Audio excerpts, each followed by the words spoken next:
জিয়াউর রহমান নিজেও তো সাহস করে না যে আমি স্বাধীনতা ঘোষণা করছি। একথা তো জিয়াউর রহমান নিজেও বলে নাই।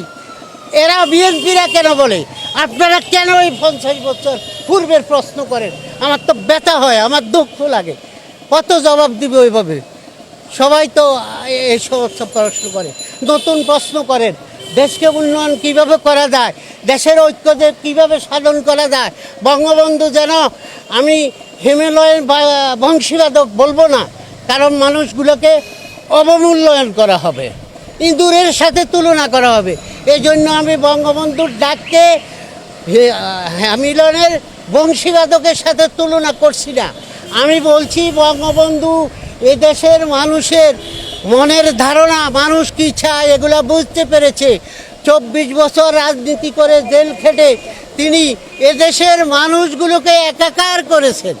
একাকার করে এক ডাক দিয়েছেন, 7ই মার্চ ভাষণ দিয়েছেন। স্বাধীনতার ঘোষণা তো মূল ঘোষণা 7ই মার্চে হয়েছে।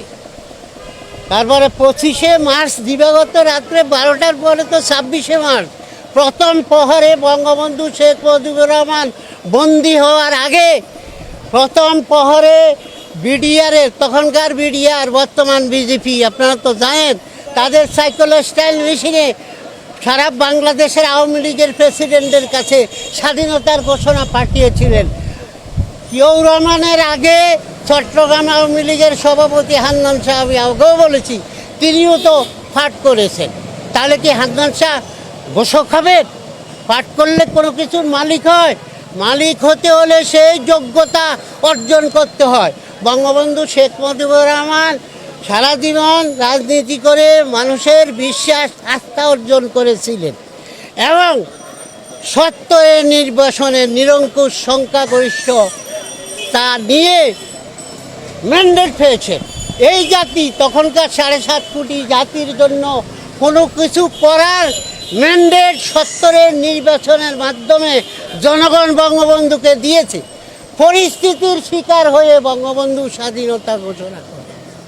স্বাধীনতার কথা ছিল না, পরিস্থিতির শিকার হয়ে স্বাধীনতা ঘোষণা করেছেন। সেই 7ই মার্চ আগেও বলেছি কী কৌশলে করেছে। সেদিন যদি বলল সোহরাওয়ার্দী উদ্যান তৎকালীন রেস করছে, বঙ্গবন্ধু যদি বলতেন আমি এখন আপনাদের সম্মুখে বাংলার স্বাধীনতা ঘোষণা করি, তাহলে কয়েক লক্ষ লোক মারা যেত। বঙ্গবন্ধুকে বিচ্ছিন্নতাবাদী, ভারতের দালাল, ভারতের উস্কানিতে তারা উদ্বুদ্ধ হয়ে পাকিস্তান, কোরআন সুন্নাহ ভিত্তিক পাকিস্তানকে ধ্বংস করার জন্য এই ষড়যন্ত্র করছে। এই কথা বলে সারা বিশ্বের মানুষকে বুঝাইতে পারতেন কি না? পারতেন। কিন্তু বঙ্গবন্ধু সুকৌশল এবং প্রজ্ঞা, দূরদর্শী নেতৃত্বে তিনি কীভাবে ঘোষণা দিয়েছেন। অনেক নেতা তো ছিলেন, অনেকে বলেছে এইভাবে বলেন, এইভাবে বলেন, ডিক্লেয়ার করেন। বঙ্গবন্ধু কালের কথা শুনে কি সুকৌশলে ঘোষণা করেছে। এবারে স্বাধীনতা আমাদের মুক্তির সংগ্রাম, এবারের সংগ্রাম আমাদের স্বাধীনতার সংগ্রাম।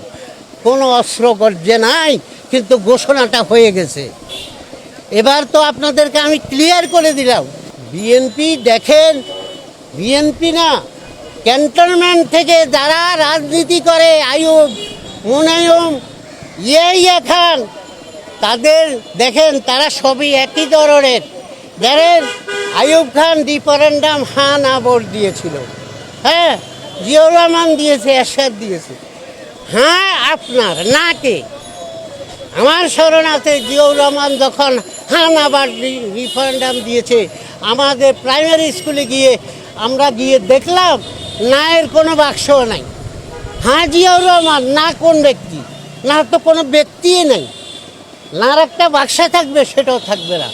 আমরা 31 জন ছাত্র দল বেঁধে গিয়ে তাদেরকে বলছি আমরা লাঠিয়াল না, আমরা স্বৈরাচারী না, আমরা হামলা করতে আসি না, আমরা ভদ্রভাবে এসেছি। ভোটের নিয়মে আছে হ্যাঁ না ভোট, হাঁর বাক্স আছে, নার বাক্স কই? ও সরি, আমরা দিচ্ছি। আমাদেরকে একটা নার বাক্স এনে দিল, আমরা 31টা ভোট দিলাম। রাত্রে গিয়ে দেখলাম আমাদের নাতে একটা ভোটও নাই, এবং সারা বাংলাদেশের নাতে একটা ভোটও নাই। আরও কথা আছে, জিয়াউর রহমানকে বিএনপি তো বহুদলীয় নেতা বলে, বহু দলের প্রতিষ্ঠাতা বলে। আপনি বহু দলের যদি প্রতিষ্ঠাতা হয়, যেদিন আপনি সায়েমের থেকে ক্ষমতা নিলেন সেদিন বহুদল কোথায় ছিল? যেদিন আপনি হা না ভোট করেছেন সেদিন বহুদল। আমি তো দুই দলও দেখি না, আপনি ছাড়া কোনো দলও দেখি না। আপনি কী করে বহুদলীয় প্রতিষ্ঠাতা হলেন? বিএনপির কথাগুলো ভুল হওয়া স্বাভাবিক। তারা ক্যান্টনমেন্টে জন্ম নিয়েছে। ক্যান্টনমেন্টের সরকার, সামরিক সরকার তো অবৈধ সরকার। এটা আপনি স্বীকার করেন কি না? আপনিও তো স্বীকার করবেন। তাহলে আমার উত্তর অবশ্যই পেয়েছে। Thank you.